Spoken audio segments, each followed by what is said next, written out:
سفر معراج کے بعد نبی پاک علیہ الصلوۃ والسلام گھر آئے تو گھر سے باہر جب آئے تو ایک کنیز کو دیکھا جو رو رہی تھی، بیچاری کمزور سی کنیز تھی اور اس کے ہاتھ میں ایک آٹے کا تھیلا تھا۔ نبی پاک نے فرمایا کیوں رو رہی ہو؟ کہتی حضور میں فلاں غیر مسلم کی کنیز ہوں، میرے مالک نے مجھے چکی میں آٹا پسوانے کے لیے بھیجا، میں بیمار ہوں، چل بھی نہیں پاتی ہوں، اب مجھے دیر ہو گئی ہے، مجھے ڈر ہے کہ اب میں یہ آٹا لے کر لیٹ پہنچوں گی نا تو مجھے بہت ڈانٹے گا، مجھے سزا دے گا۔ بیچاری چل بھی نہیں پا رہی تھی۔ اللہ کے حبیب، رب کے حبیب ابھی ابھی معراج سے آئے ہیں، اتنا بڑا شرف پا کر آئے ہیں، مگر نبی پاک نے فرمایا اچھا چلو میں تمہارے ساتھ چلتا ہوں، تمہارے مالک کے پاس تمہاری سفارش کر دوں۔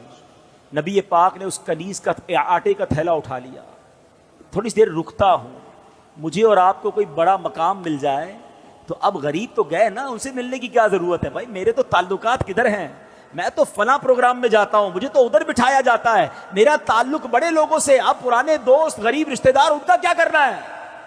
ارے عرش کے دولہا بن کر آئے ہیں اور کنیز کے آٹے کا تھیلا اٹھا رہے ہیں۔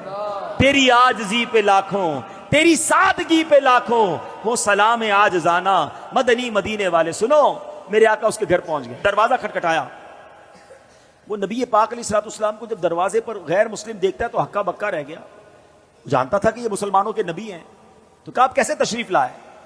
تو فرمایا کہ یہ تمہاری کنیز ہے، پریشان تھی، ڈر رہی تھی تمہارے پاس آنے کے لیے، اس کو معاف کر دو۔ وہ پتہ ہے وہ کیا کہتا ہے، وہ جو غیر مسلم تھا، کہتے پہلے مجھے بتائیے آپ کو آج رات معراج نصیب ہوئی ہے نا؟ غیر مسلم کہتا ہے اے محمد صلی اللہ تعالی علیہ وسلم آج رات آپ کو معراج نصیب ہوئی ہے؟ نبی پاک نے فرمایا ہاں ہے۔ سنو، وہ اندر گیا، واپس آیا، اس کے ہاتھ میں تورات شریف یا انجیل مقدس آسمانی کتاب تھی، اور وہ کہتا ہے یہ دیکھیے اس میں نبی آخر الزماں کی یہ نشانی لکھی ہوئی ہے کہ وہ نبی جو آخری نبی ہوں گے، جب ان کو جس رات معراج ہوگی اس رات کی صبح وہ ایک کنیز کے آٹے کا تھیلا اٹھا کر کسی غیر مسلم کے دروازے پر جائیں گے۔ حضور آپ میرے دروازے پر آئے ہیں، میں کلمہ پڑھ کر مسلمان ہوتا ہوں۔ سبحان اللہ، یہ اللہ اکبر۔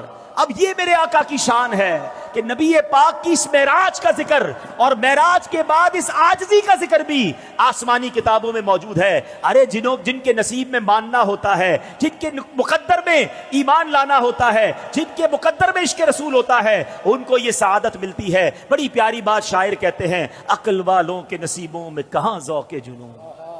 ہاں، ہر بات عقل سے نہیں تولی جاتی، ہر بات لاجک سے نہیں دیکھی جاتی۔ عقل والوں کے نصیبوں میں کہاں ذوق جنون، عشق والے ہیں جو ہر چیز لٹا دیتے ہیں۔ جیسے میری سرکار کے بولو ایسا نہیں کوئی، جیسے میرے سرکار کے